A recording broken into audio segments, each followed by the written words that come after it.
আজকে আমি বানাচ্ছি লোটে মাছের ঝুড়ো। তো লোটে মাছ খেতে কে কে পছন্দ করেন? আমার তো এই রেসিপিটা খুব ভালো লাগে। তো লোটে মাছটাকে ধুয়ে লবণ আর হলুদ দিয়ে খুব ভালো করে মাখিয়ে নিচ্ছি, যাতে লবণ দেওয়াতে লোটে মাছ থেকে অনেকটা পরিমাণে জল ছাড়বে। এমনি কিন্তু লোটে মাছ নিজেই অনেকটা পরিমাণে জল ছাড়ে। তো এদিকে কড়াইতে সর্ষের তেল গরম করতে দিয়েছি, দিয়ে দেবো 2 বড় সাইজের পেঁয়াজ কুচো। এখানে আমি টমেটো, পেঁয়াজ, কাঁচা লঙ্কা সব রেডি করে রেখেছি। তো পেঁয়াজটাকে প্রথমে লাল লাল করে ভেজে নেব। পেঁয়াজ যত ভাজা হবে বা কষানো হবে তত কিন্তু রান্নার স্বাদ আরও বেড়ে যাবে।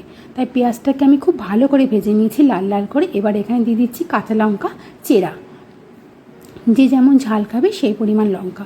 দিয়ে দিচ্ছি একটা বড় সাইজের টমেটোটাকেও পেঁয়াজের সাথে খুব ভালো করে কষিয়ে নেব, যতক্ষণ না টমেটোর কাঁচা গন্ধটা চলে যাচ্ছে। টমেটো আর পেঁয়াজ দুটোই কিন্তু খুব ভালো করে কষাতে হয়, তাহলে কিন্তু রান্নার স্বাদটা অনেকটাই বেড়ে যায়। তো টমেটো দেওয়ার পর আমি দিয়েছিলাম অল্প পরিমাণে লবণ, তাতে টমেটোটা অনেকটা নরম হয়ে যায় তাড়াতাড়ি। এখানে টমেটো আর পেঁয়াজ কষানোর পর দিচ্ছি অল্প আদা আর রসুন বাটা। এবার এটাকেও খুব ভালো করে কষিয়ে নেব, যতক্ষণ না আদা আর রসুনের কাঁচা গন্ধটা চলে যাচ্ছে। আমি এটা শিলপাটাতে বেটেছি, যেহেতু অল্প পরিমাণে, চাইলে মিক্সিতেও আপনারা পেস্ট করে নিতে পারেন।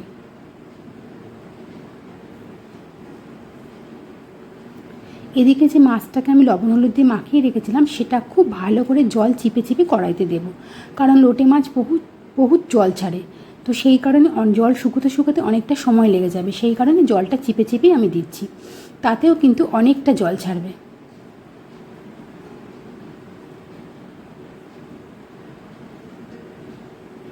দেখুন, তাতেও কিন্তু অনেকটা জল ছেড়েছে। এবার এর মধ্যে দেব অল্প পরিমাণে হলুদ। লবণ আর দেওয়ার প্রয়োজন নেই, লবণ দিয়ে মাছটা মাখানো ছিল। আর যদি প্রয়োজন হয় শেষে একদম যখন রান্নাটা রেডি হয়ে আসবে, তখন যদি প্রয়োজন হয় তাহলে লবণ দেওয়া যেতে পারে। খুব ভালো করে নেড়ে নেড়ে এটাকে শুকাতে হবে। মোটামুটি শুকিয়ে এসছে, এটা যখন ঠান্ডা হয়ে যাবে তখন কিন্তু আরেকটু শুকনো শুকনো হয়ে যাবে।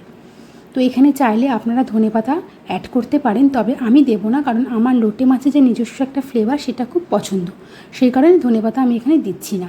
তো এইভাবে একবার রান্না করে দেখবেন, আশা করি খুব ভালো লাগবে। আর যদি রান্নাটা ভালো লাগে অবশ্যই চ্যানেলটাকে সাবস্ক্রাইব করবেন, লাইক করবেন, শেয়ার করবেন। ধন্যবাদ।